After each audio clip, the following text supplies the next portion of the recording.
Shalom, selamat pagi sahabat. Kita bersyukur pagi ini kita jumpa lagi di Santapan Rohani Pagi. Judul renungan kita pagi ini, Sepenuh Hati. Kita membaca di dalam Kolose 3 ayat yang ke-23. Demikian firman Tuhan. Apapun juga yang kamu perbuat, perbuatlah dengan segenap hatimu seperti untuk Tuhan dan bukan untuk manusia. Sahabat, Tuhan sangat tidak senang dengan orang-orang yang melakukan segala sesuatu dengan setengah hati, terlebih-lebih dalam hal ibadah dan pelayanan. Mungkin secara kasat mata tampak berapi-api melayani Tuhan, tapi jika hati mendua dan tidak melakukannya dengan segenap hati, maka itu semua tidak berkenan di hadapan Tuhan. Ayat nas di atas menasihatkan agar kita melakukan segala sesuatu dengan sepenuh hati, baik itu pekerjaan, pelayanan, studi, dalam hidup berkeluarga, dalam beribadah, dan sebagainya, bukan dengan keluh kesah, gerutu, atau persungutan. Di tempat kerja ada saja hal yang kita keluhkan, mungkin mulai dari gaji, job description yang tidak jelas, si bos yang bertindak semena-mena, dan sebagainya. Akibatnya, kita pun mengerjakan setiap tugas atau pekerjaan kita tidak dengan sepenuh hati, alias grundel, dalam bahasa Jawa demikian. Artinya bersungut-sungut. Begitu juga dalam hal pelayanan, sahabat.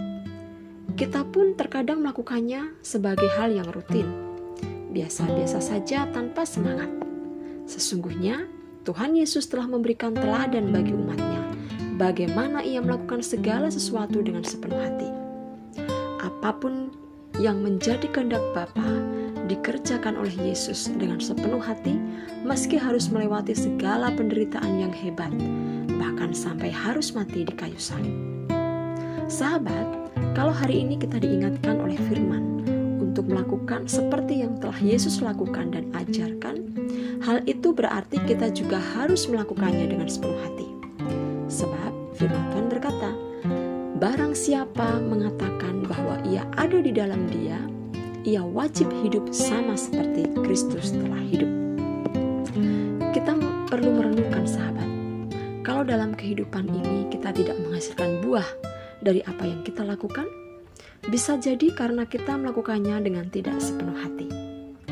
Bila kita melakukan banyak hal tidak dengan sepenuh hati, maka hasil yang kita dapatkan pun tidak akan bisa maksimal. Sebagai anak-anak Tuhan, kita tidak hanya dituntut untuk mengasihi Tuhan dengan segenap hati, tetapi juga dipanggil untuk beribadah dan melayani Dia dengan sepenuh hati. Jangan sampai kita terbawa oleh arus dunia ini dan silau dengan tawaran-tawaran dunia yang begitu menggiurkan dan menjanjikan kenikmatan. Kilauan dunia inilah yang acap kali menawan hati kita dan mengalihkan perhatian kita dari kehidupan ibadah yang benar. Akhirnya, ibadah dan pelayanan yang kita lakukan hanya sebatas formalitas dan rutinitas belaka. Jika demikian, benarlah nubuat Yesaya tentang kamu, bangsa ini memuliakan aku dengan bibirnya, padahal hatinya jauh daripadaku. Percuma mereka beribadah kepadaku, sedangkan ajaran yang mereka ajarkan ialah perintah manusia. Sahabat, mari kita mengoreksi diri kita masing-masing. Sudahkah kita melayani Tuhan dengan sepenuh hati? Ketika kita memuji dan menyembah Tuhan, apakah kita melakukannya dengan sepenuh hati? Jangan pernah merasa bahwa pelayanan dan ibadah yang kita lakukan selama ini sudah lebih dari cukup, atau kita merasa sudah cukup rajin dan setia mengiring Tuhan. Sahabat, yang dinilai Tuhan bukanlah aktivitas yang terlihat dengan kasat mata, tetapi Ia melihat jauh ke dalam hati kita. Kesepenuh hatian kita ketika melayani Dia, itulah yang dikenan Tuhan. Dan tentunya ada upah yang disediakan oleh Tuhan bagi orang-orang yang melayani Dia dengan sepenuh hati. Sebagai contoh, Kaleb mengalami pergenapan janji Tuhan dalam hidupnya meskipun perlu waktu selama 45 tahun. Firman Tuhan memerintahkan kita untuk mengasihi Tuhan dengan segenap hati, segenap jiwa, dan segenap akal budi kita. Tuhan harus menjadi yang terutama dan pusat penyembahan kita. Jangan sampai kita beribadah kepada Tuhan, tapi ternyata hati kita ini mendua.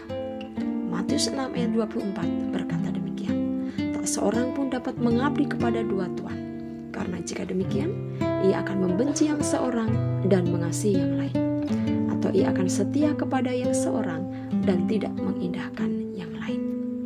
Puji Tuhan sahabat, firman Tuhan pagi ini boleh membawa hidup kita untuk selalu belajar melayani Tuhan, beribadah kepada Tuhan, mengerjakan hal apapun yang Tuhan percayakan dengan sepenuh hati, tidak dengan bersungut-sungut, tidak dengan gerundel, tapi melakukannya dengan sepenuh hati, dan hasilnya adalah hasil yang maksimal, dan semuanya untuk kemuliaan nama Tuhan. Mari kita berdoa.